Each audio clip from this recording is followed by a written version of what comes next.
الرحمن الرحيم. الحمد لله رب العالمين، والصلاة والسلام على أشرف الأنبياء والمرسلين وعلى آله وأصحابه وأزواجه وذرياته وأتباعه أجمعين، وبعد. قال شيخ المصنف رحمه الله تعالى ونفعنا به وبعلومه في الدارين، آمين. Tak jauhi yang kita pakai ke surat 11. Wa amma burhanu wujubi ta'ala wa amma burhanu wujudihi ta'ala fa hudusul alami li'annahu law lam yakun lahu muhdithun bal hadasa bi nafsihi lazima an yakuna ahadul amrayni al-mutasawiyaini musawiyan li sahibihi rajihan alayhi bila sababin wa huwa muhalun. Baca dulu. Bismillahirrahmanirrahim. Wa amma burhanu wujudihi ta'ala fa hudusul alami li'annahu law lam yakun lahu muhdithun bal hadasa bi nafsihi lazima an yakuna ahadul amrayni mutasawiyaini musawiyan li sahibihi rajihan alayhi bila sababin wa huwa muhalun. Baca terjemah dia, kata dia, adapun bukti wujud Allah Ta'ala itu iaitu baharunya alam, kerana sekiranya tiada yang menjadikannya, bahkan ia terjadi dengan sendirinya, nescaya berlaku salah satu daripada dua perkara yang bersamaan, yang sama bagi rakannya, yang lebih atasnya tanpa sabab, dan ia adalah mustahil.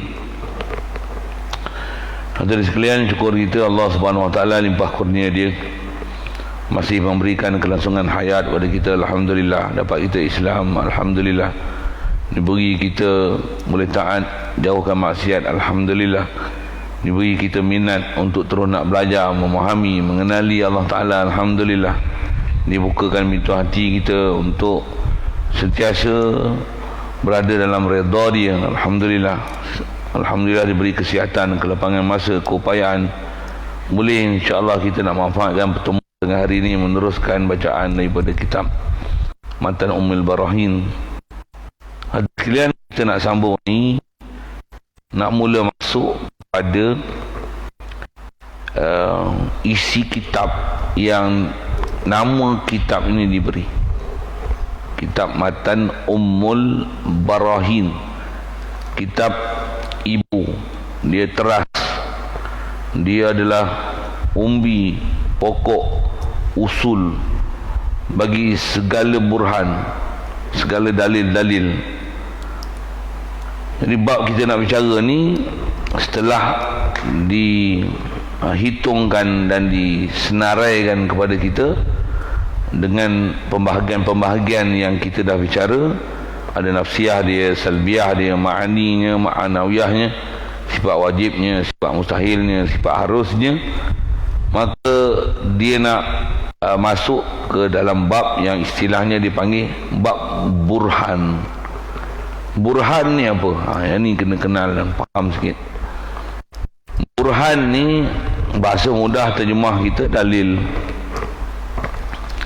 Kaedah dalam bahasa kitab khasnya, tak dipanggilkan burhan mesti dia adalah mesti menggunakan satu tata cara berfikir dengan menyusun beberapa rangkai kata ayat yang tertentu untuk menghasilkan natijah.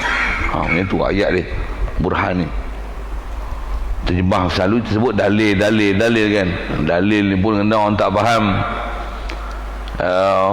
Kalau sebut dalil, ambil situ dulu sebelum ke burhan itu. Dalil ni apa? Dalil ni adalah sesuatu yang menunjuk kepada sesuatu. sesuatu yang menunjuk kepada sesuatu, dalil. Kalau bahasa Arab Melayu, terjemah ke Melayu ni, dalla yadullu dalalatan fahuwa dalil. Dalil ni adalah sesuatu yang menunjuk kepada sesuatu. Ada sesuatu yang menunjuk, tu dalil. Apa yang ditunjuk, itu dipanggil madlul. Tu istilah dalil lah. Kalau nak faham dalil pun daripada Quran hadis, bukan semua orang pandai nak faham dalil Quran hadis. Kadang-kadang tengok terjemah bukan kaedah dalil. Dalil dia ada cara nak ambil istinbat, nak ambil istidlal, nak ambil faham dengan kaedah dilalah. Ada dilalah akliyah, dilalah adiyah, dilalah iltizamiyah, ada dilalah nama dia lafziyah, wairul lafziyah, macam-macam pembahasan dalil. Kalau tak pernah belajar bab dalil, macam mana nak kenal dalil walaupun dalil duduk depan mata? Satu zaman sekarang, zaman orang duk sibuk berdalil-dalil, apa sikit, mana dalil, mana dalil, mana dalil. Kadang orang sesat pun dia kata dia ada dalil, atau kelakar tu Wahabi pun dia kata dia ada dalil, sedangkan mana ada dalil atas dia. Dalil yang dia kata dalil tu, dalil katok atas kepala dia balik. Dia yang faham itu adalah dalil yang tunjuk madlul yang dia nak akidahkan, yang dia nak sampaikan, sedangkan salah cara dia faham dalil. Baik, jadi kalau itu dalil ni apa? Dalil ni sesuatu yang menunjuk, penunjuk, dalil. Kalau ambil bahasa dulu, dalil tu Allahumma salli Allahumma salli. Kalau dengan bahasa dalil apa? Dia fahmu amrin min amrin, mayufhimu amran min amrin, perkara yang boleh memahamkan satu perkara dari satu perkara yang lain. Itu dalil. Contoh misalnya, kita ambil bila sebut dalil ke Quran, hadis. Satu contoh Quran, alhamdulillah misalnya. Terjemah asal tu, segala puji milik Allah. Apa dalil? Kita tak pandai nak berdalil tu kan. Sekali lalu kalau sebut, dia nak faham dalil ni mesti faham disiplin bahasa. Kalau bahasa, kaedah bahasa. Jadi nak faham apa alhamdulillah, panjang lah kalau saya nak sebut, melerit pula ni. Pasal huraian bab dalil ni bukan satu perkara senang. Pula tu bukan semua orang boleh ambil dalil. Dia punya satu disiplin sangat besar untuk proses istilahnya istidlal. Bukan semata baca ayat Quran dalil kan. Ramai orang awam kita sangka macam tu. Pasal tok guru dia pun sebut macam tu. Satu dia anggap mudah aja baca Quran hadis. Mana dalil Quran hadis, mana dalil Quran hadis. Bagi hadis depan mata dia, dia tak faham dalil. Saya duk ngajar pun saya sering sebut pengalaman saya jumpa puak-puak yang keras kepala ni. Kita sebut hadis depan mata dia, sebut Al-Quran depan mata dia, dia tak faham apa benda kita sebut tu, padahal tu dalil.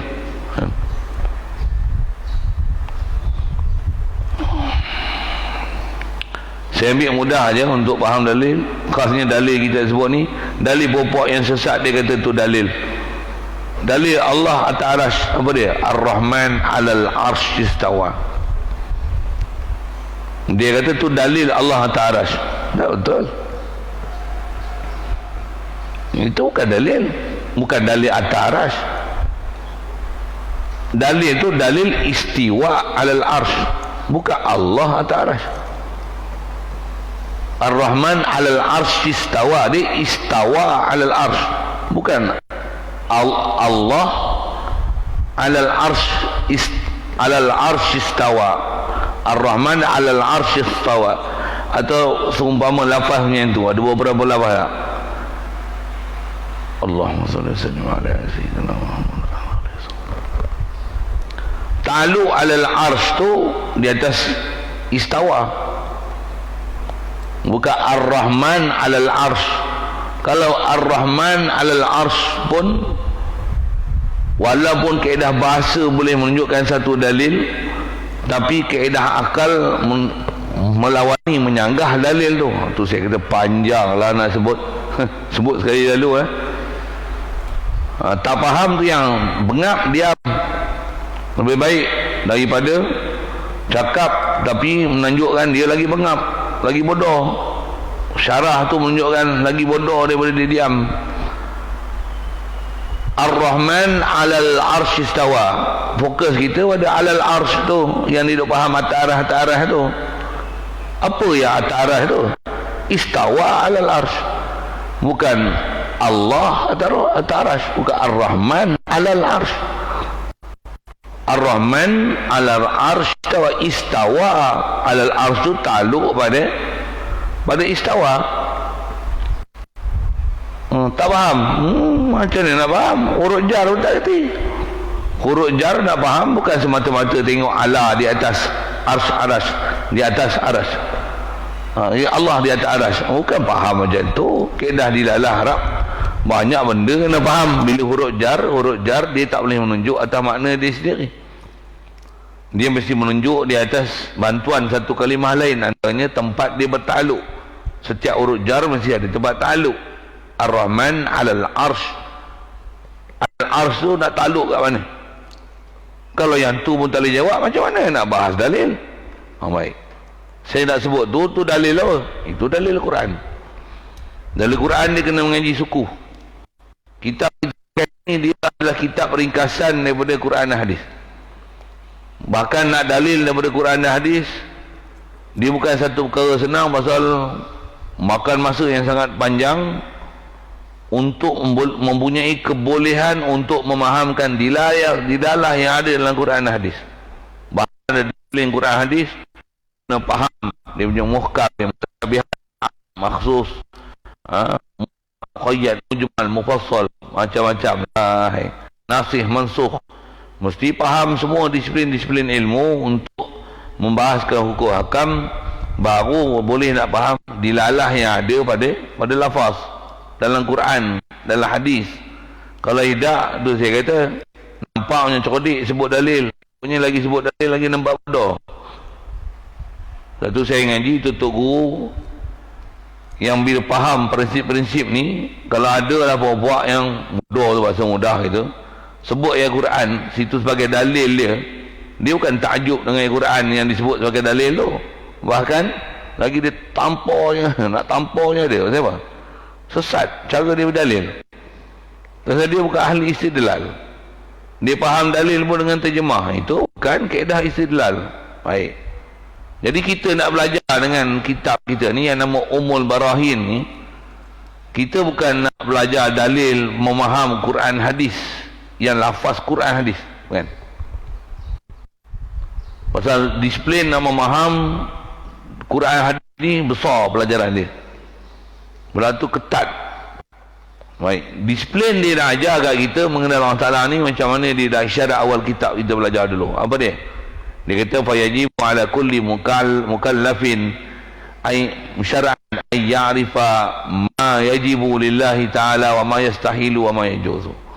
Wajib kita mukallaf mesti ma'rifatu ay ya'rifa ma yajibu, mestilah mengenal apa sifat wajib Allah Ta'ala, mengenal sifat mustahil pada Allah Ta'ala, mengenal sifat harus pada Allah Ta'ala.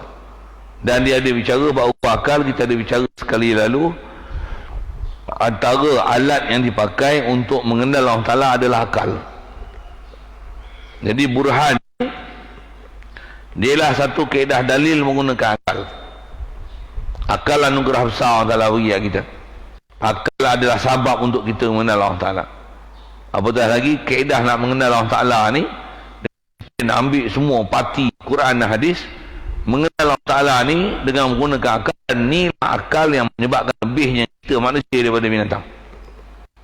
Tanpa akal yang boleh mengenal Allah Ta'ala, hina kita lebih daripada binatang, bahkan lagi sesat daripada binatang pasal tak kenal Allah Ta'ala. Na'udzubillah. Satu ulama ambil kesimpulan supaya jangan jadi macam binatang tu. Dia ajar agak kita disiplin macam mana nak keluar daripada hina, macam lebih daripada hina binatang, supaya jadi orang berakal. Dan akal tu guna untuk apa? Untuk kenal Allah Ta'ala.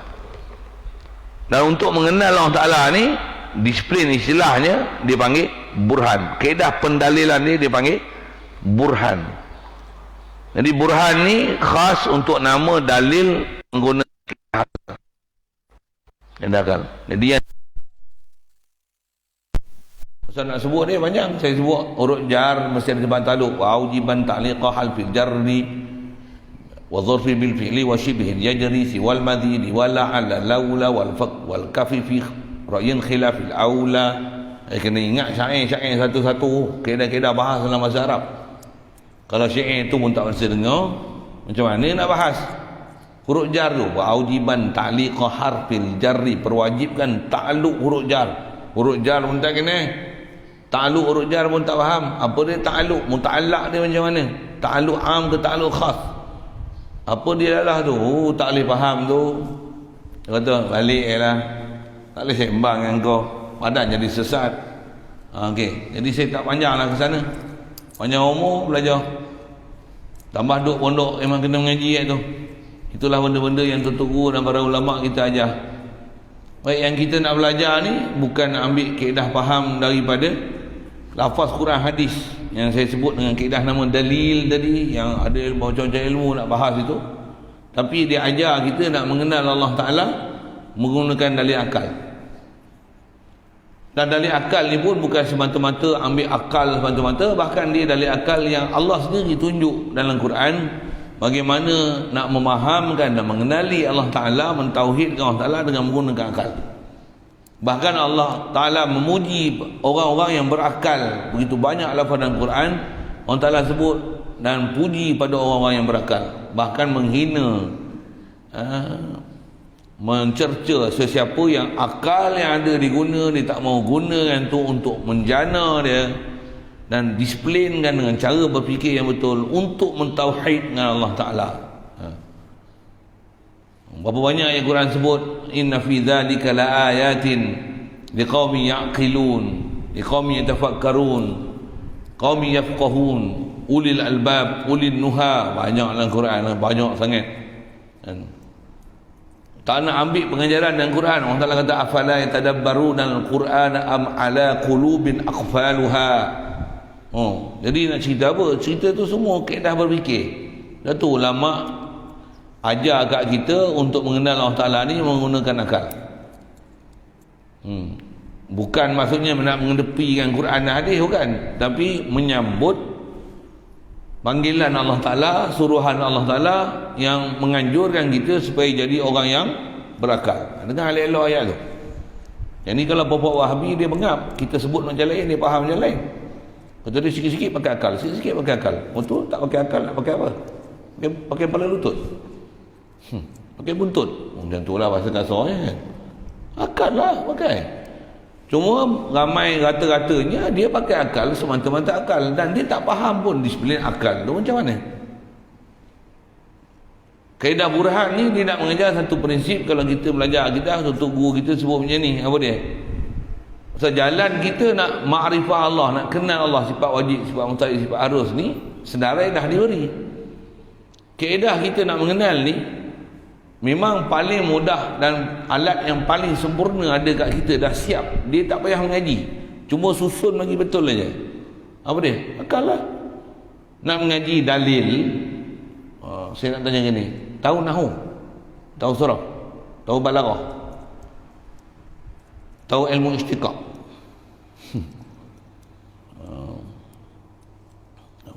tahu usul fiqh, kenal am, khas, mutlak, muqayyad, mujmal, mufassal, kenal.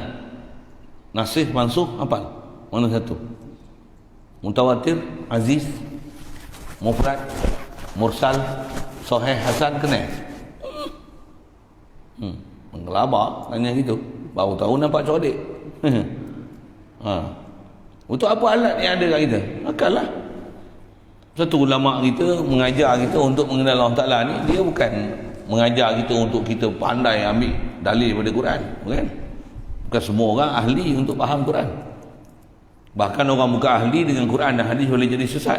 Dengar elok ya tu. Betul, alat yang digunakan yang memang ada kat kita, macam mana pun kena display elok-elok. Pasal tak reti beza, nanti hukum adat dia kata akal sivil dia kata akal betul.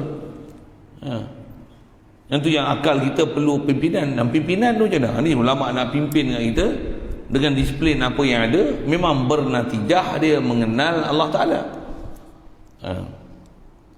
Baik. Jadi asal nak sebut kita nak belajar burhan ni dia atas prinsip apa? Dia atas prinsip ulama kita ajar macam ni. Kita nak kenal Allah Ta'ala direct, tak boleh. Pasal kita tak boleh nak kenal zat Allah Ta'ala hakiki, tak boleh. Tak boleh kenal zati zat Allah Ta'ala. Boleh faham saya cakap apa? Zati zat Allah Ta'ala. Kita tak boleh kenal. Bahkan kalau ada orang yang duk akidah salah macam saya sebut Wahabi tu, dia faham Allah ada di atas, Allah di arash, Allah ada muka, ada tangan. Itu salah cara mengenal Allah Ta'ala. Bukan macam tu cara mengenal Allah Ta'ala. Itu istilahnya mendetailkan Allah Ta'ala. Itu istilahnya menghurai Allah Ta'ala. Itu mengkajiatkan Allah Ta'ala. Allah ada muka, Allah ada tangan, Allah ada atas, Allah turun, Allah naik, Allah senyum, Allah beratur, Allah berbaring. Gila belajar Tuhan ni tu. Allah salah tu belajar macam tu. Pasal dia nak kenal Allah Ta'ala direct. Dia nak kenal Allah Ta'ala ni, kalau boleh nak kenal Allah tu, Allah ada muka yang layak. Dia nak kenal macam tu. Sedangkan bukan macam tu. Ulama ahli sunnah wal jamaah kita ajar pada Allah Ta'ala macam mana kenal Allah Ta'ala. Bahkan cara mengenal Allah Ta'ala ni macam mana? Kaedah dia tu yang digunakan, kaedah burhan. Apa dia? Kenali Allah Ta'ala melalui makhluk. Pasal mana ada makhluk yang bukan makhluk Allah Ta'ala. Saya nak syarah tu nanti, saya sebut ni senang je faham, insyaAllah. Dengar. Mana ada makhluk yang bukan makhluk Allah Ta'ala? Betul ke saya cakap? Ada tak makhluk yang memang makhluk yang boleh berdiri sendiri tanpa Allah Ta'ala? Ada? Itu? Semua makhluk adalah makhluk Allah Ta'ala. Betul? Jadi apa natijah dia? Makhluk adalah hasil daripada perbuatan Allah Ta'ala. Bahasa lain, makhluk adalah natijah daripada perbuatan Allah Ta'ala. Semua makhluk ni, kalau nak guna bahasa Melayu ni, dia ialah hasil kerja Allah Ta'ala. Kalau nak guna bahasa hasil kerja, in brackets, inverted commas, semua makhluk ni adalah kerja tangan Allah Ta'ala. Kerja tangan ni, dengar elok, jangan faham Wahabi gila babi tu. Apa maksud kerja tangan?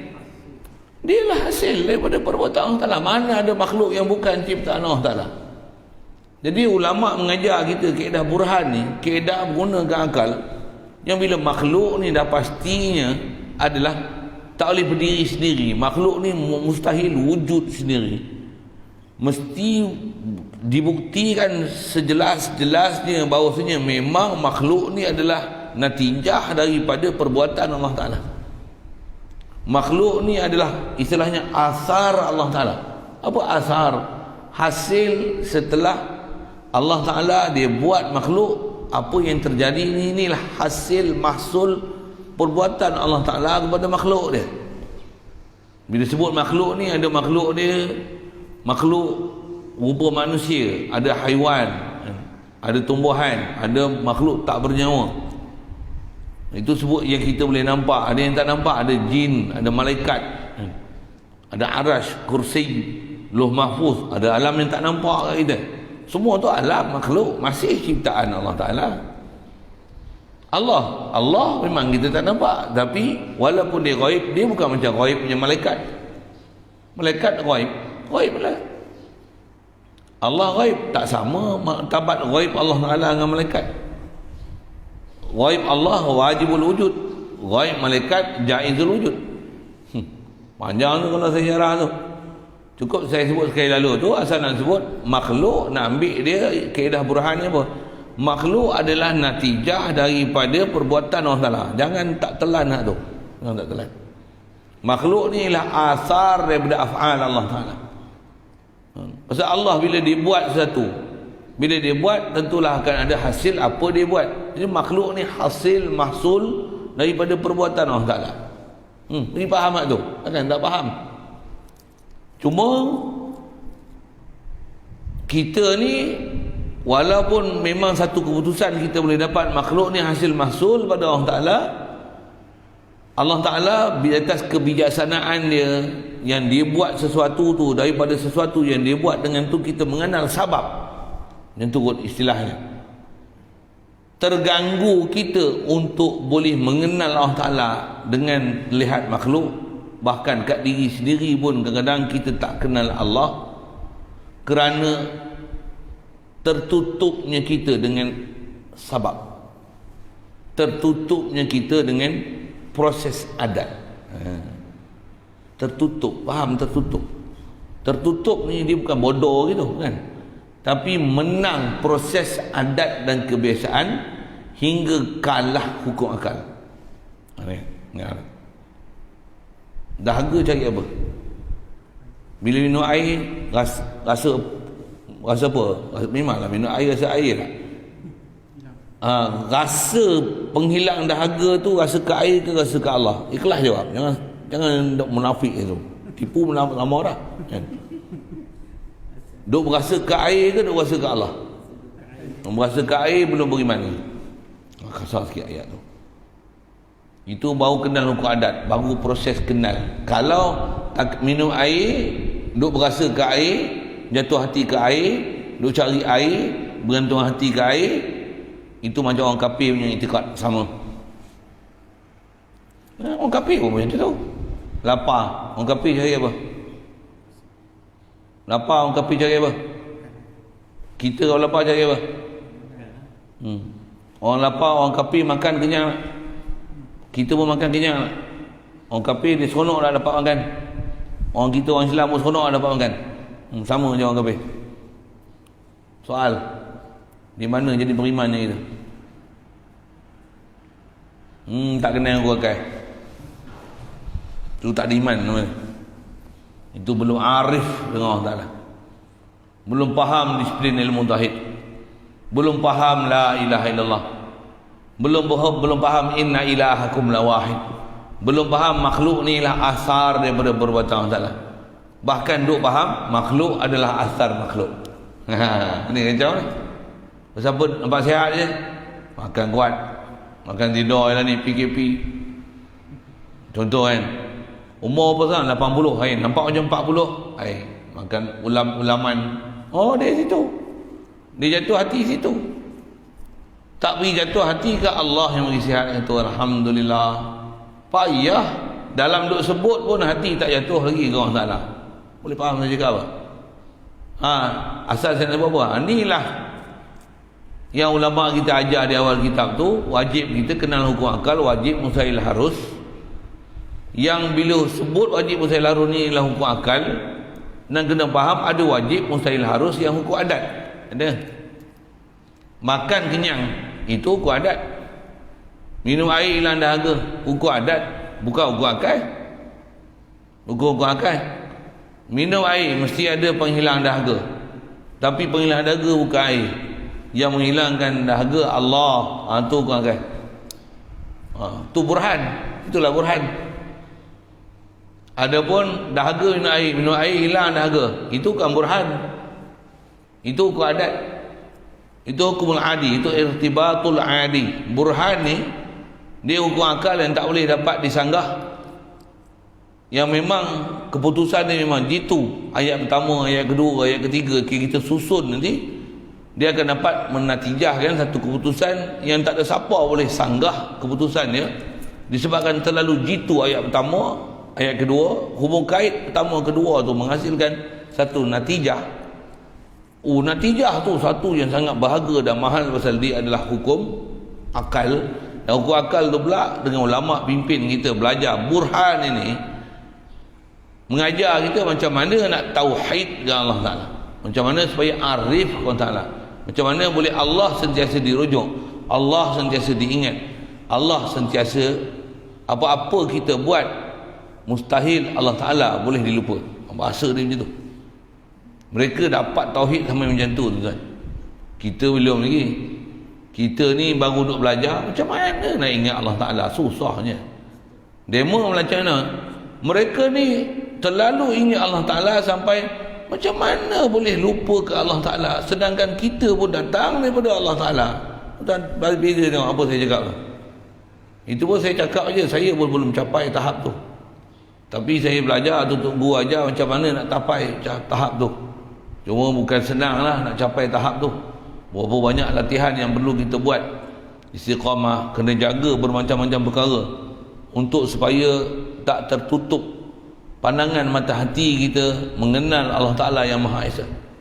Kalau kita gagal menjaga apa sepatutnya kena jaga, dia akan menggelapkan hati. Walaupun sepatutnya Allah Ta'ala tak sepatutnya dilupa, dia akan sampai satu tahap kalau kita lalai dosa, maksiat, lalai sampai Allah Ta'ala tak akan ada sedikit pun dalam hati. Alhamdulillah. Jadi kita nak belajar burhan ni, belajar apa? Belajar mengenal pasti, membezakan antara hukum akal dengan hukum adat. Pasal hukum akal ni bukan semua orang boleh kenal. Dia mesti dengan pelajaran betul-betul yang disebut oleh para ulama. Pula tu kalau kenal pun dia akan kalah hukum akal ni, pasal menang kepada hukum adat. Cuma hukum akal ni kalau tak ketang belajar, jangan duk sembang banyak. Dia bodoh, dengar dulu. Jangan tunjuk pandai. Ada orang kata dengan akal, senanglah hukum. Kau sembang banyak lah. Kau nak beza hukum akal dengan adat pun tak kena. Pasal Allah Ta'ala bagi kaedah kita untuk mengenal Rasul. Benarnya Rasul datang daripada Allah Ta'ala. Semuanya bagi hukum akal. Kau hukum adat. Contoh hukum akal tak? Saya sebut sekali lalu nak tunjukkan adat dengan hukum akal. Biasa tengok tongkat jadi ular. Kenapa? Adatnya mana ada tongkat, benda tumbuhan jadi haiwan mana ada. Jadi Allah Ta'ala nak buktikan bahawasanya benar ni Nabi Rasul. Apa dia buat?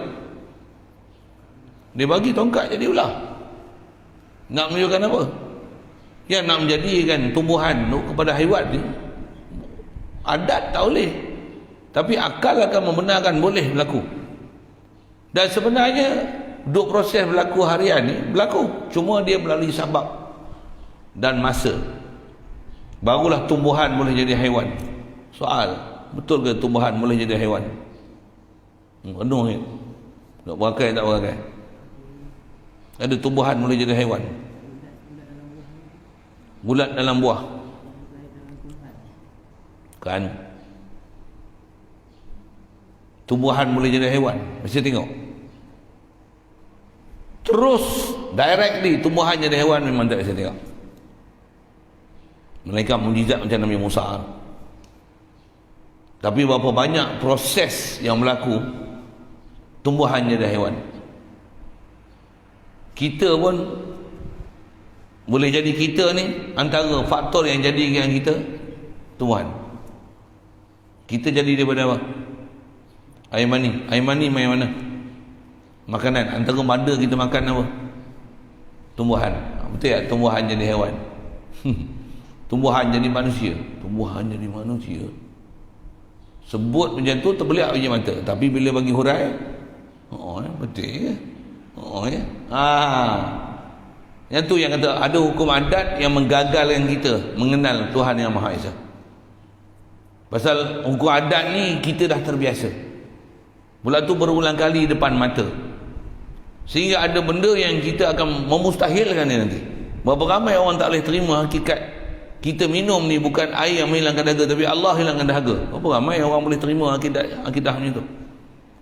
Kalau terima pun dalam majlis ilmu kata dia, memanglah Allah yang menghilang dahaga, tapi kena cari air lah juga. Dia tak boleh berbuang akidah ke air ke Allah Ta'ala tu. Dia jatuh akidah ke air tak? Sedangkan air adalah makhluk. Air bolehkan hilang dahaga? Air ni siapa? Air yang kita siapa lagi berakai? Siapa lagi mahal? Siapa lagi ada value? Kita ke air? Kita yang ada akal pun tak boleh hilangkan dahaga kita, takkan air, benda yang tak bernyawa, boleh hilangkan dahaga kita. Tapi proses macam tu. Dengar, saya sebut ni semua adalah burhan. Semua ni adalah burhan Melaka. Burhan apa? Mengajar cara berfikir, jelaskan satu persatu macam mana metodologi berfikir dengan betul, mengenal hukum adat dan hukum akal, supaya dengan itu baru kita yakin la ilaha illallah, yang menghilangkan dahaga aku Allah, yang hidupkan aku Allah. Bukan makanan hidupkan aku, bukan minuman hidupkan aku, bukan oksigen hidupkan aku, Allah lah yang menghidupkan aku. Allah yang ahyani ba'da ma amatani. Bismika Allahumma ahya wa amut. Tu ajar apa tu? Tu ajar akidah tu. Tu ajar tauhid lah tu. Tu ajar hukum akal lah tu. Balik ke Allah Ta'ala. Cuma bila akal ni tak kenal betul-betul, tak faham betul-betul, membezakan antara Allah dan makhluk, apa kedudukan makhluk, apa kedudukan Allah Ta'ala, tak boleh faham maksud la ilaha illallah. Itu yang perlu diasah, diajar balik bagaimana metodologi berfikir dengan betul supaya kita boleh letakkan ataupun kita boleh reti dan faham macam mana nak memaham burhan itu. Macam mana dengan akal nanti bila dia hurai pun kita nampak, oh ya Allah, sebenarnya Allah ni bukan gaduh kita pergi cari naik bukit, naik gunung. Tak. Pada diri kita renung cukuplah untuk mengenalkan kita Allah Ta'ala. Allah ni yang jadi yang kita. Allah Ta'ala kata wa afala yanzur wa fi anfusikum afala tubsirun. Falyanzuril insanu ila ta'amih. Allah Ta'ala suruh tengok kat makanan kita, pokok yang kita tanam. Apa lagi Allah Ta'ala sebut? Antum afara'aitum ma tumnun afara'aitum ma tahrusun afara'aitum ma tashrabun afara'aitumul ma'a alladhi afara'aitumul ma tashrabun ma tumnun. Semua Allah Ta'ala suruh perhati, tengok nilai, faham, bagi faham hukum akal dan hukum adat. Tu nak faham burhan tu. Saya belum syarah apa lagi, saya baru nak tunjukkan burhan tu apa dia. Dan betapa besarnya ulama kita dia faham Quran hadis tu. Dia ngajar kat kita macam mana mereka dah faham Quran hadis tu, macam mana mereka dah capai tahap mentauhidkan Allah Ta'ala. Dia nak bawa kita pula mentauhidkan Allah Ta'ala dengan kaifiat yang mereka telah lalui, terima pula pada tutup guru mereka yang mereka pelajari, dan pelajaran itulah diajarkan kita supaya kita tak terkecuali mendapat bimbingan dan taufik hidayat daripada ilahi macam mana yang diajar oleh para nabi. Tentu diajar kitab ni, yang kita baca kitabnya ni. Siapa yang melalui proses macam ni memang akan dapat macam mana yang ulama kita dapat dulu, sambung salah silah dia sampai kepada Nabi kita Muhammad sallallahu alaihi wasallam. So itu yang dia mau belajar pun. Ada orang belagak tak mau belajar kitab macam ni, nak baca Quran hadis. Sembang. Tu dia kata sembang. Sedangkan dengan kita belajar macam ni apa kurangnya? Walaupun dia tak sebut Al-Quran hadis walaupun satu ayat, tapi wallahi apa yang disebut adalah isi dan intipati daripada Al-Quran dan hadis, yang kalau kita dapat faham betul-betul, memang kita akan faham tepat macam mana isi Al-Quran dan hadis. Itu bijak ulama kita ajar. Dia ajar subjek tauhid, fiqh, tasawuf, tapi tepat apa yang ada dalam Quran dan hadis. Zaman sekarang ni ada orang belajar hadis, Quran, tafsir hadis, sesat jadi Wahabi. Ingat elok saya sebut tu. Main sama lah ni. Fiqh tak tahu, tauhid tak tahu, tasawuf pun dia kata ayat acak. Boleh pakai. Ulama dulu ajar kita ayat Quran pun ada orang tak kerti baca, tapi kenal Allah Ta'ala, sentiasa mentauhidkan Allah yang Maha Esa. Sentiasa ingat Allah Ta'ala dalam apa benda yang dia buat, hatta dalam seharian yang dia buat kerja. Dalam hati tak pernah Allah Ta'ala dia lupa. Walaupun kadang Quran pun tak pandai baca, panjang pendek pun tak pandai, tapi tauhid sentiasa kepada Allah yang Maha Esa. Apa-apa pun sentiasa pada rujuk pada dia. Kita ni kadang ahli tauhid, sarjana macam-macam, tapi bengap Wahabi. Sikitlah, saya tak boleh Wahabi ni, saya barang sikit sebut dia. Satu yang dia ajar apa burhan, apa kaedah berfikir untuk kita mengenal Allah Ta'ala. Kita tak boleh kenal Allah Ta'ala direct. Allah ada muka, ada Allah Ta'ala. Woi, apa fahamnya itu kaedah kenal Allah Ta'ala. Sesat boleh. Ada bab itu belajar nanti, ada bab saya selalu sekeh lah bab tu pun. Mudah Allah Ta'ala beri taufik hidayah kita untuk jaga supaya jangan salah akidah macam mana buat yang sesat tu. Na'udzubillah. Dan ambillah jalan ulama salafus soleh, ahli sunnah wal jamaah kita ni, mengajar disiplin, mengenal Allah Ta'ala, mengikut step dia yang betul, jalan dia yang betul. Pasal jalan mengenal Allah Ta'ala adalah melalui makhluk. Saya ajar ni, prinsip besar pada dia. makhluk adalah natijah daripada perbuatan Allah Ta'ala. Bahasa mudah ni, makhluk adalah hasil tangan Allah Ta'ala. Jangan jadi Wahabi itu. Apa maksud hasil tangan?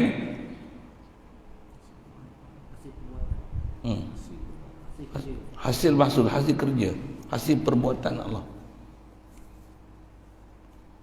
Kalau kita tengok kipas ni apa? Panasonic. Amerika kan? Kan kita kenal hasil kerja siapa? Panasonic ni siapa? Jepun. Asalnya daripada siapa Panasonic ni? National satu Panasonic Technique tu jadi Panasonic tu. Panasonic lain. Saya nak cerita apa? Kita tengok benda apa kita boleh tahu asal usul dia. Kita boleh kenal ni kerja siapa, kerja tangan siapa. Orangnya dah sebut macam mana? Kat makhluk kita boleh kenal lah tu. Ni kerja tangan siapa, ni kerja siapa, ni kerja siapa. Kerja siapa? Itu istilahnya kenal makhluk dengan makhluk. Baru kenal makhluk, tak kenal pencipta. Siapa khalik makhluk, tak kenal. Burhan nak mengajar kita supaya kenal khalik makhluk.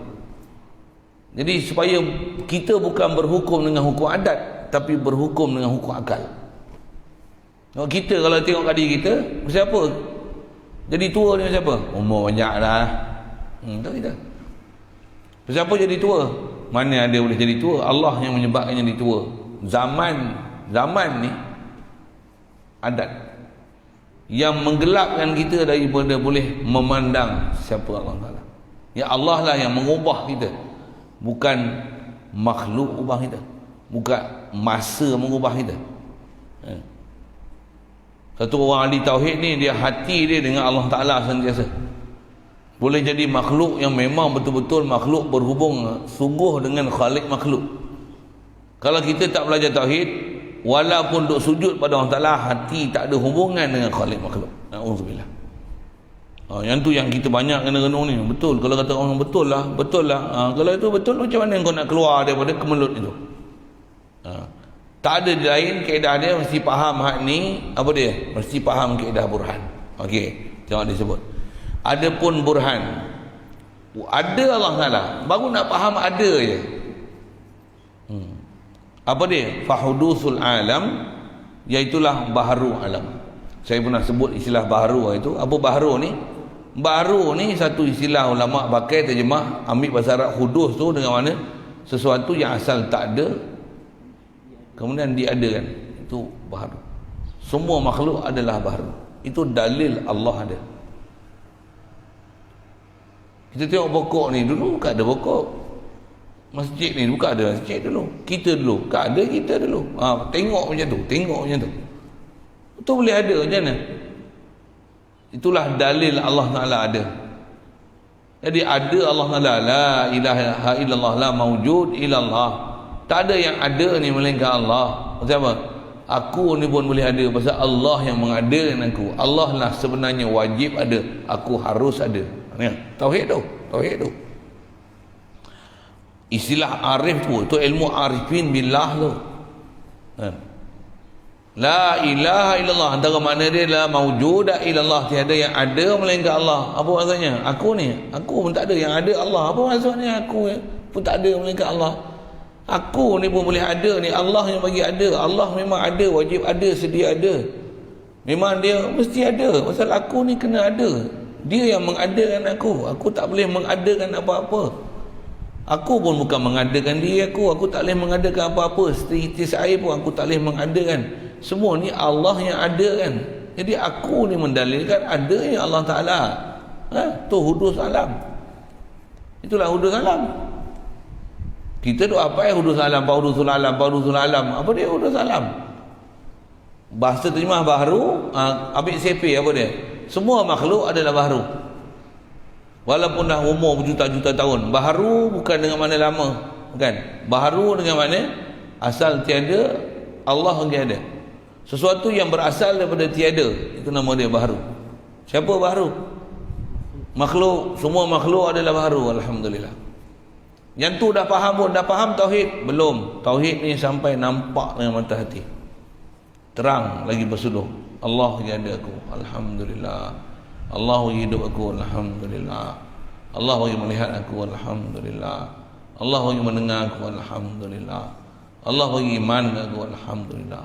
Allah sedarkan aku kat dia, alhamdulillah. Baru jadi ahli tauhid. Kalau tidak macam mana? Setidaknya macam ni, mak bapak aku lahirkan aku. Itu pun kita tak ingat. Sikit saya sebut itu. Boleh faham? Ingat tak mak bapak kita yang lahirkan kita? Kita pun bukan sedar masa mak bapak kita lahirkan kita. Kalau kita beranak-beranak tu, oh nasib baiklah mak bapak aku lahirkan aku. Memang betul pun saya cakap ni. Betul kan mak bapak kita yang lahirkan kita dia? Soal, sejauh mana kita jatuh hati kat mak ayah kita yang melahirkan kita? Kecil sangat nilai. Kadang-kadang ingat bini kuat lagi daripada ingat mak bapak. Betul tak? Kalau yang ada bini betul ke saya cakap? Kadang-kadang ingat majikan lagi yang bagi duit kat kita pasal dia bagi duit. Mak bapak kita lupa. Kalau mak bapak boleh lupa, soal boleh lupa tak Tuhan? Berapa ramai orang tak semayang pasal dia rasa ada makhluk lain yang lagi berjasa dan perlu dia kejar untuk diperolehi pada diri dia, berbanding dengan untuk diperolehi iman dia dengan Allah Ta'ala. Satu dia boleh tinggal mengaji, dia tinggal semayang, dia tinggal zikir, dia semayang selawat, dia tinggal macam apa? Pasal salah dah, seweklah cara hidup dia. Dia tak faham dah apa maksud hidup dia, untuk kenal Allah Ta'ala, untuk tauhid dengan Allah Ta'ala, untuk zikir dengan Allah Ta'ala. Dia faham zikir pun bukan tasbih je, bukan macam tu. Hidup ni ingat Allah Ta'ala ni maksudnya iman dengan Allah Ta'ala. Hati ni sentiasa sedar ke Allah Ta'ala, sentiasa apa dia sebut kita ada full precaution dengan Allah Ta'ala. La ilaha illallah, Allah yang menjadikan aku, Allah yang ada aku, alhamdulillah. Allah yang bagi siang, ni dah petang dah, alhamdulillah. Allahu Akbar. Tengok matahari, Allah jadikan cahaya untuk aku, dia jadikan matahari ni untuk aku. Allahu Akbar, alhamdulillah, alhamdulillah. Ngaji tauhid ni sampai tak ada apa yang kita lihat, yang kita sedar, yang kita lalu, melainkan Allah lah yang akan dirojok baru jadi ahli tauhid. Apa dalil dia? Fahudusul alam. Satu dia ajar burhan tu besar tu. Macam mana pun kita nak dapat dalam masa yang terlalu singkat ke situ, ada yang Allah Ta'ala boleh beri, insya-Allah. Mudah-mudahan Allah Ta'ala bagi kita tu. Tapi atas proses adat, dia perlu melalui berbagai-bagai proses. Antaranya ilmu, antaranya faham. Betul dah ilmu, dah faham apa? Kena mujahadah. Iman tak dapat dijual beli, iman tak dapat di tepi pantai, iman tak diwarisi. Iman macam mana? Dia mutiara. Tahu mana? Macam mana mutiara tu? Dia kena usaha. Kadang-kadang memang iman tak dibeli, tak dijual di tepi pantai, iman tak diwarisi. Betul, macam mana nak dapat iman? Kena cari sabab dapat iman. Yang ni ada saya sebut pagi tadi. Harus Allah Ta'ala ada buat makhluk, tapi di atas peraturan Allah Ta'ala buat, untuk kita nak dapat sesuatu, kita kena cari sabab. Allah dia boleh bagi manusia sesat, dia boleh bagi manusia dapat petunjuk. Tu kita macam mana? Nisbah Allah hak dia, kat kita macam mana? Berhak atas kita, wajib atas kita untuk cari sabab hidayat, sabab rahmat. Jadi atas sebut kata ke Allah Ta'ala ni, Allah Ta'ala dia iman itu tak boleh dijual beli. Betul, macam mana dapat? Wajib cari jalan macam mana dapat iman. Apa jalan cari dapat iman? Kenal Allah Ta'ala, faham Allah Ta'ala, dapatkan burhan Allah Ta'ala, dalil macam mana akal ni boleh rojok ke Allah Ta'ala. Yang kenal makhluk letakkan martabat makhluk, Allah letakkan martabat Allah. Jadi nak sebut kata wujud Allah Ta'ala ni, burhan dia adalah baharu alam. Pasal apa? Nak mengenalkan kita alam apa, Allah Ta'ala apa. Allah CP yang kita dah belajar, wujud. Allah kidam, Allah baqa. Itu dia ajar kita tu dulu, baru dia ajar orang kan. Kita asal Adam, kita ada hudus. Dua ada ni, ada fana. Ini makhluk. Tak ada makhluk yang makhluk wujud, kidam, baqa. tak ada. Makhluk ni semua Adam, hudus, fana. Antara makhluk tu kita, itulah hudus alam. Boleh? Faham saya cakap apa? Satu kalau ikut mengaji hak tu pada anda. Selagi tak dapat hak tu, tak payah tambah ilmu. Oh. Kalau ikut disiplin macam tu. Selagi tak boleh faham aku ni hudus, aku ni baharu, buat apa? Zikir banyak-banyak. La ilaha illallah. Apa dia la ilaha illallah? Tiada mawujud illallah. Ada dengan itu dulu. Ada apa? Wujud Allah Ta'ala. Isbatkan wujud Allah Ta'ala dulu. Tak mana isbatkan wujud dia? Allah memang ada. Allah wajib ada. Aku harus ada. Tengok pokok kelapa sawit. Ada kelapa sawit ni. Allah, aku lupa. Allah yang bagi ada kelapa sawit. La ilaha illallah. Astaghfirullahaladzim. Aku lupa ke dia. Aku nak nampak pokok kelapa sawit. Aku tak nampak dia yang hidup yang kelapa sawit ni. La ilaha illallah. Bengap kita nampak? Bengap tak mana? Kita tertutup untuk hadir hati ke Allah Ta'ala dengan melihat selain pada Allah Ta'ala. Satu ulama ajar kita bila yang ni pelajaran besar yang kata makhluk adalah natijah daripada perbuatan Allah Ta'ala. Hadirkan hati, apa dia? Tak ada makhluk ni hatta aku sendiri, melainkan aku ni adalah natijah daripada perbuatan Allah. Allah yang hidupkan aku, Allah yang adakan aku, Allah bagi melihat aku, Allah bagi mendengar aku, Allah bagi pendengaran kat aku, Allah bagi panca indera kat aku, Allah bagi satu benda kat aku, dilahirkan aku melalui mak ayah aku, Allah yang bagi jadi mak ayah aku.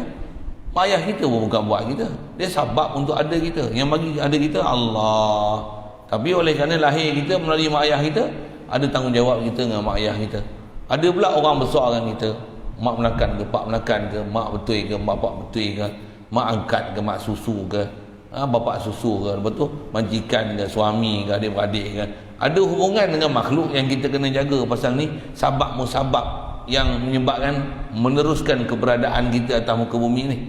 Ada istilah hukukillah, hukukin nas, hukukil ibad yang kita kena tunai. Mak bapak tanggungjawab mak bapak, suami, isteri, adik-beradik, semua ni ada tanggungjawab dia. Tapi jangan lupa dengan hukukillah. Pasal hal tu besar sekali. Besar sekali pun tak boleh pula menepikan hukukul ibad. Pasal makhluk ni keliling kita. Kita pun makhluk, keliling kita pun makhluk. Tapi hati tak boleh lupa dengan pencipta makhluk. Allah tak boleh lupa. Macam mana nak hidup macam tu? Macam mana nak hidup dengan jadi ahli tauhid macam ni? Supaya hati ini sentiasa dengan Allah Ta'ala, tapi jasad kita ni berhubung dengan makhluk. Semua takluk dengan makhluk kita beri. Badan perlu makan, minum, perlu rehat, perlu tidur. Tapi jangan hati pun tidur. Hati tak boleh tidur.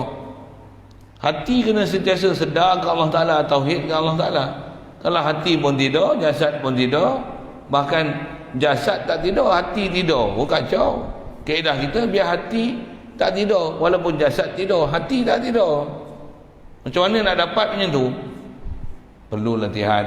Bukan boleh main jampi doa je sembuh. Boleh dapat itu. Ada kata ustaz tolong doa saya, bagi saya senang sikit. Saya pun bukan sedang weh, saya pun susah, saya pun mujahadah agak weh. Saya pun kena mujahadah lagi. Bukan saya macam ni saya dah mengajar, saya dah lepas proses mujahadah.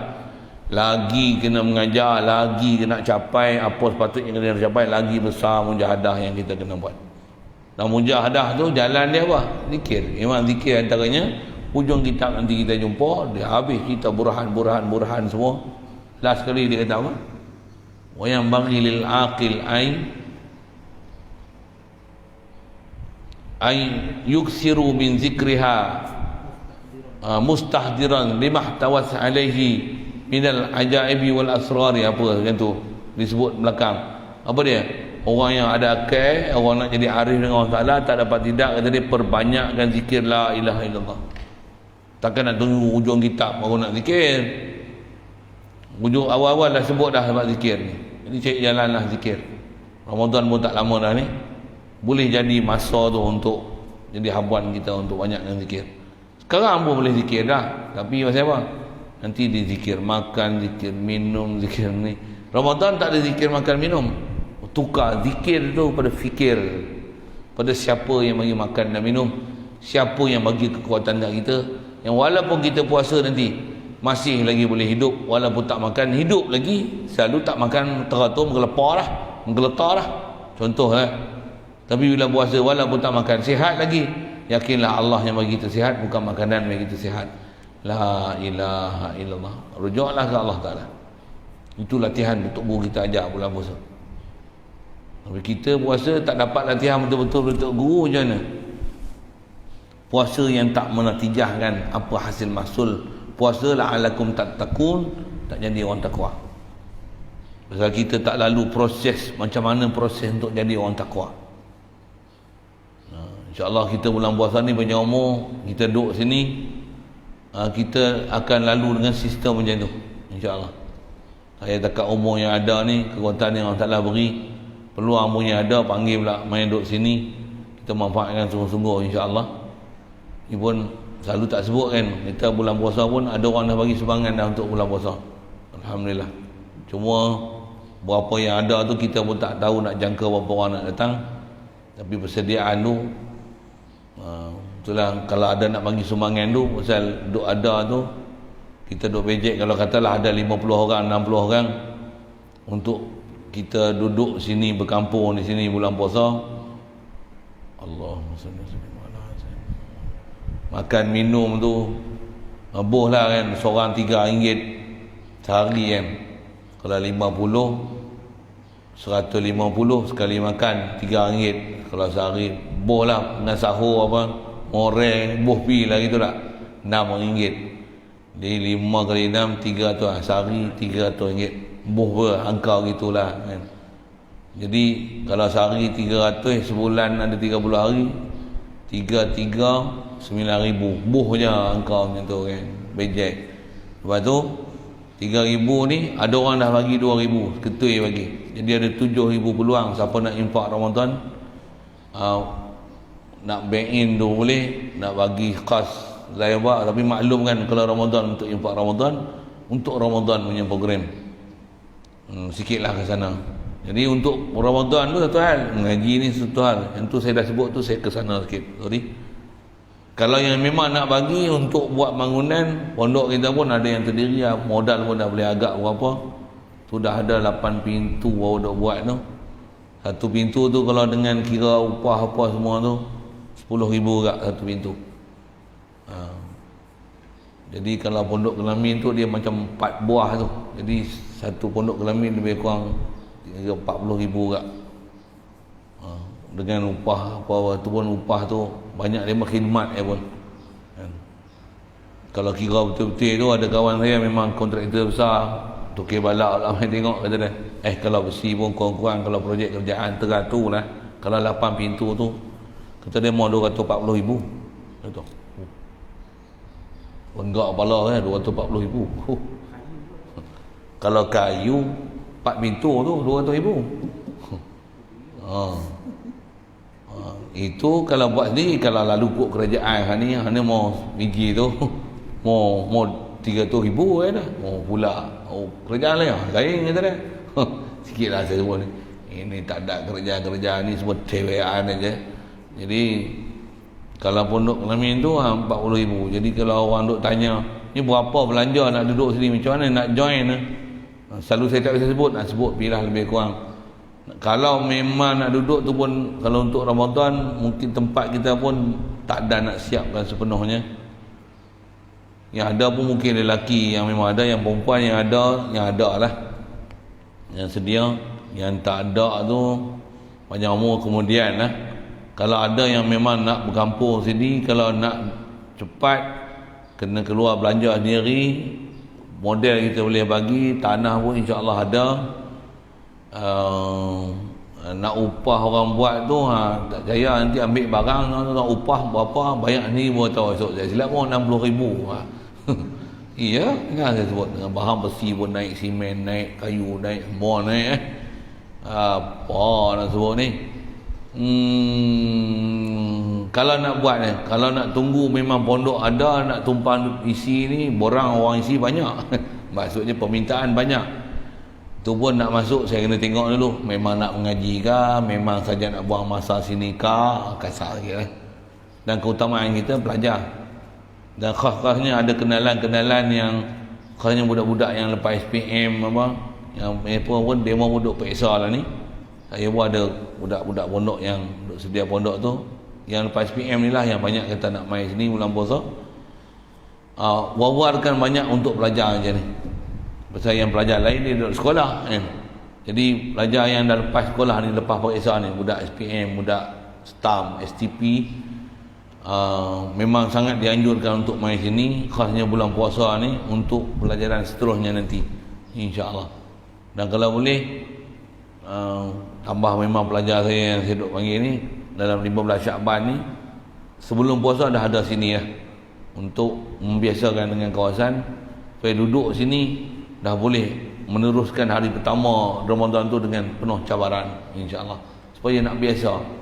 Tak biasa ni teramai sini pun 3-4 hari baru nak biasa sini. Itulah lebih kurang.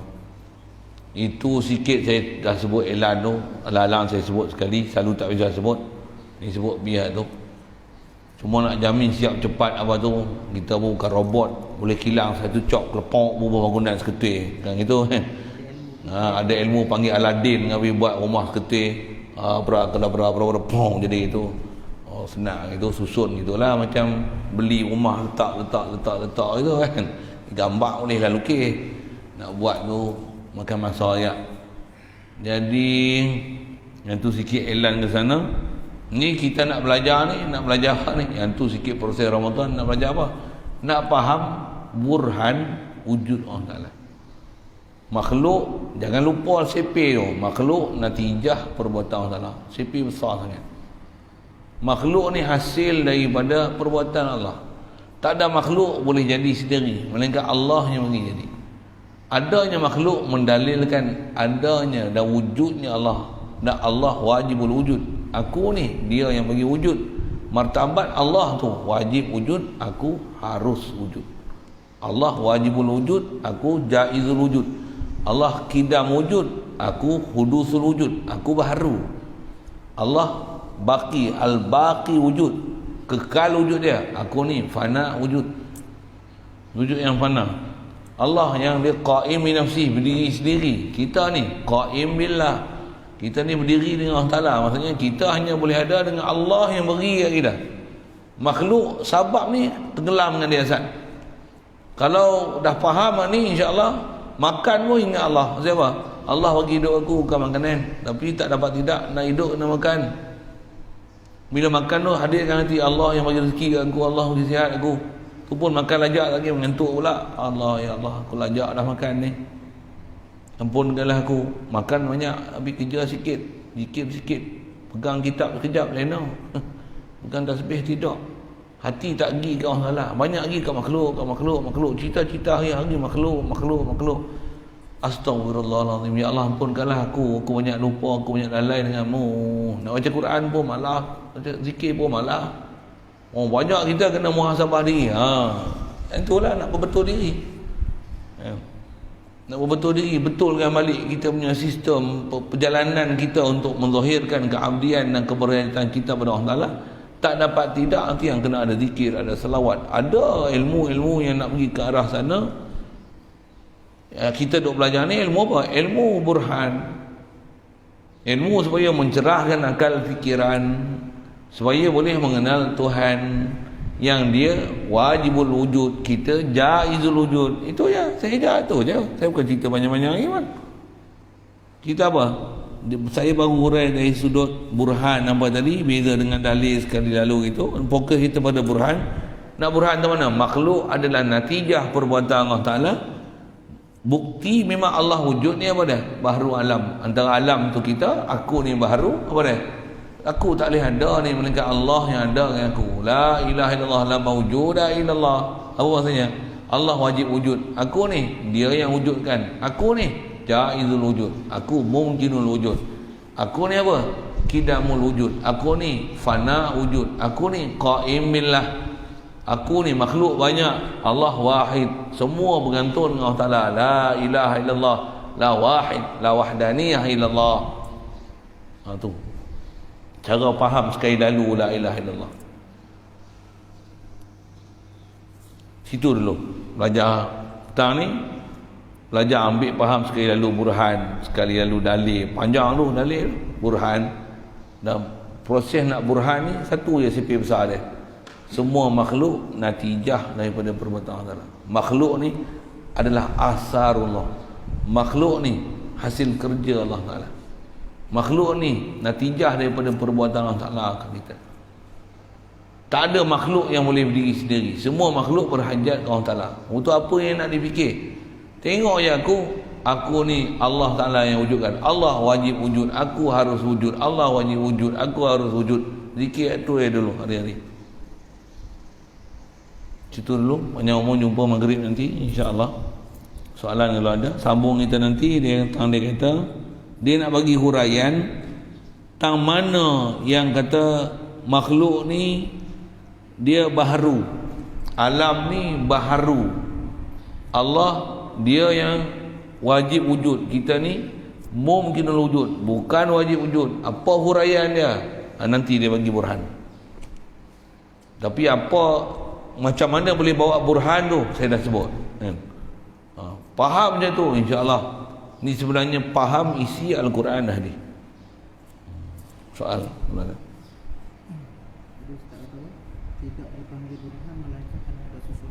Ya.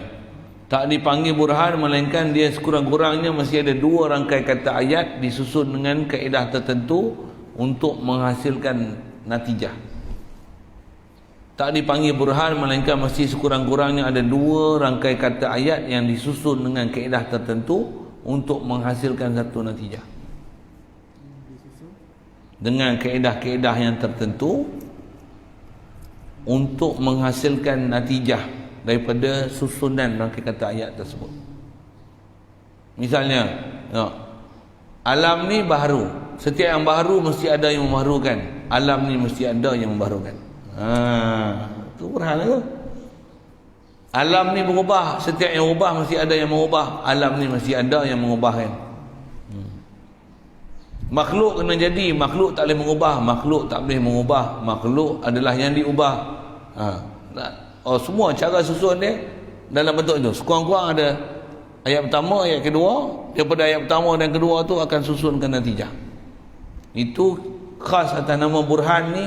Burhan tauhid macam ni.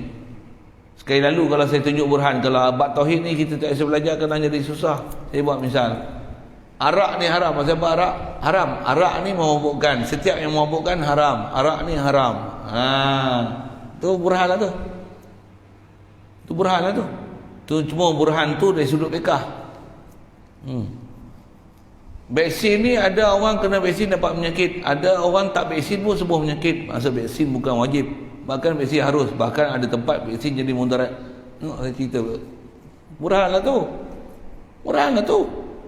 Kalau siapa tak dapat vaksin mampu, maka wajib vaksin.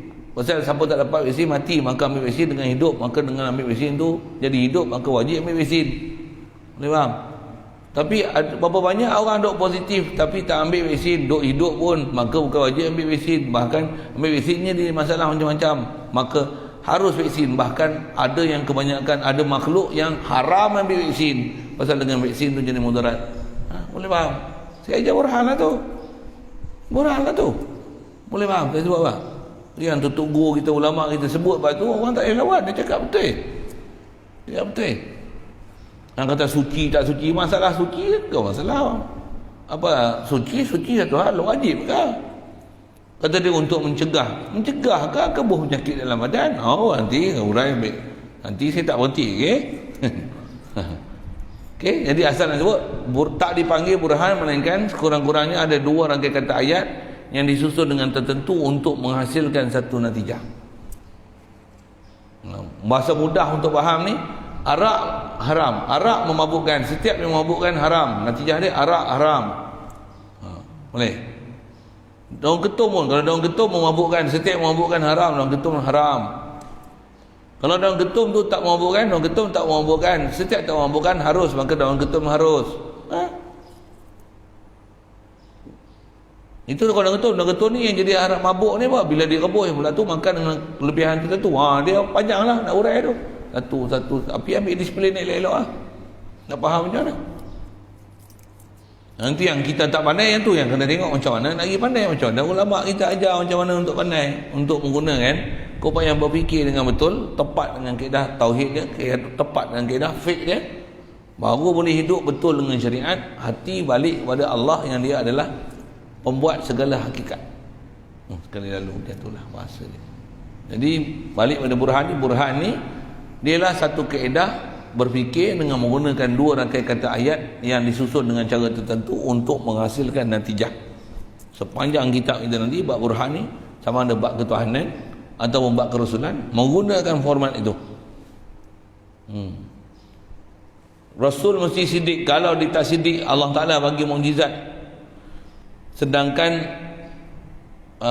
dia palsu, mana mungkin Allah Ta'ala akan menyokong dan memberi bantuan dengan mukjizat kalau Rasul itu palsu.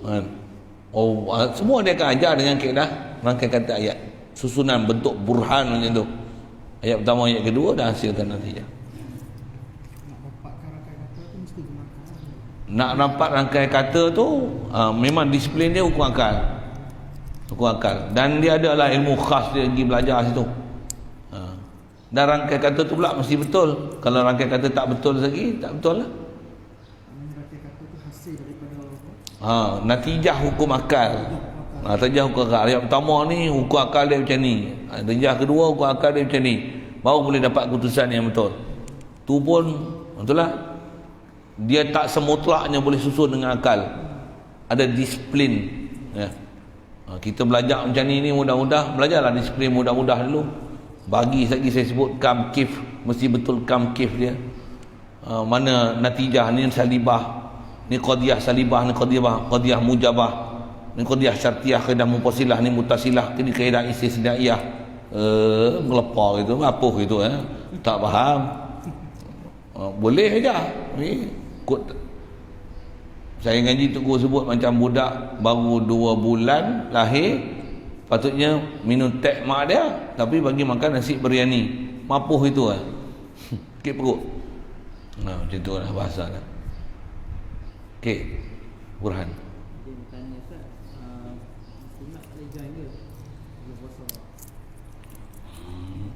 Nak main sini tu tempat kita lah terbatas. Nak siapkan satu pun blok untuk boleh ada tu, saya tak tahu dan siap tak siap. Geram saya memang nak pergi siap. Kalau saya boleh buat, saya reti buat, saya buat lah. Kita pun tak apa pandai. Ada kewajipan pula tu yang ke depan ni terdekat. Saya memang banyak masa kat sini sikit, tengok ada yang boleh kurang-kurangnya satu blok macam tu kan. Kok ada yang nak duduk, tapi dia tu lah nak duduk selesa macam pergi duduk hotel 5 bintang, very sorry lah kan. Duduk nama apa, pondok macam tu lah, pondok. Kalau ada tu, tapi kalau tengok sempat tu, tengok memang tak sempat. Tempat yang ada tu tak mengizinkan untuk boleh ramai, itu lah pula kan. Doa lah banyak-banyak. Sabab tu mungkin orang tak ada bagi satu sebab yang kita tak sangka-sangka sebab doa tuan-tuan. Itu lah. Kalau dah memang niat betul-betul tu, saya nak kaji Tok Guru sebut macam ni. Di atas dia bagi hemah. Rasulullah lahir kat Mekah, dapat wahyu kat Mekah, punya lama dia kat Mekah. Ahli Madinah ni punya nak Rasulullah, tapi Rasulullah ada kat Mekah. Hasil doa mereka, Allah Ta'ala takdirkan berlaku peristiwa bermacam-macam sehingga Allah Ta'ala perintahkan supaya Rasulullah pindah ke Madinah. Atau protes sebab apa? Allah perintah memanglah. Kita kan bicara hal tu. Apa dia antara sebab dia? Doa daripada ahli Madinah. Satu, Allah Ta'ala takdir yang berlaku, orang kafir nak bunuh Rasulullah, Allah Ta'ala perintahkan Rasulullah hijrah. Jadi doa lah banyak-banyak. Apa nak jadi anda saya tahu. Saya apa bukan penentu. Saya tolong urus. Tolong urus saja. Mudah-mudahan Allah Ta'ala mudahkan tu. Tak ke mana kalau kita betul-betul nak ke Allah Ta'ala, dia akan mudahkan kepada jalan-jalan yang untuk bawa kepada dia. Macam itulah. Ini supaya jangan putus harapan. Pasal nak, kadang masa dan keadaan tak mengizinkan. Tak mustahil untuk Allah Ta'ala beri satu benda yang menakjubkan. Dan benda tu pula menggembirakan. Wallahualam. Apa dia? Sama-sama lah doa. Saya punya doa satu, tuan-tuan punya doa satu. Nak makbul, wajib intiqad. Dia berkenan, dia tak pernah hampakan doa kita. Cuma dia nak bagi cepat-cepat, lambat, lalu kod siapa, kod mana, dia tetap akan bagi rahmat dia kat kita. Banyaklah zikir, banyak tauhid dia, mohonlah pada dia. Itulah saya pun memang duk mohon tak berhenti. Memang hajat besar di hati, tapi dia yang menentu kita menerima dan mentauhidkan dia setiap hari. Itu ialah Allahuakbar. Burhan termasuk dalam zikir. Ya, best ayat tu. Ya. Pasal antara zikir ni fikir. Antara fikir tu mentauhidkan Allah Ta'ala, ya Allah yang jadikan aku. Itu adalah termasuk zikir. Bahkan ada ulama kata burhan ni termasuk bukan saja zikir, bahkan dia ialah khairul azkar, sebaik-baik zikir. Pasal ada isyarat ulama, ada hadis Nabi pun rasanya sebut macam tu. Dia kata tafakkuru sa'atin khairun min ibadati sanatin atau kama qala. Berfikir selama sedetik aja lebih baik daripada beribadat setahun. Jadi ibadat tu bagus dah, zikir pun ibadat lah. Sembahyang pun ibadat, tapi berfikir lebih baik pada setahun ibadat tanpa berfikir. Jadi berfikir adalah sebahagian pada zikir, bahkan dia seabdul-abdul zikir. Satu kena zikir dan fikir. Best soalan tu.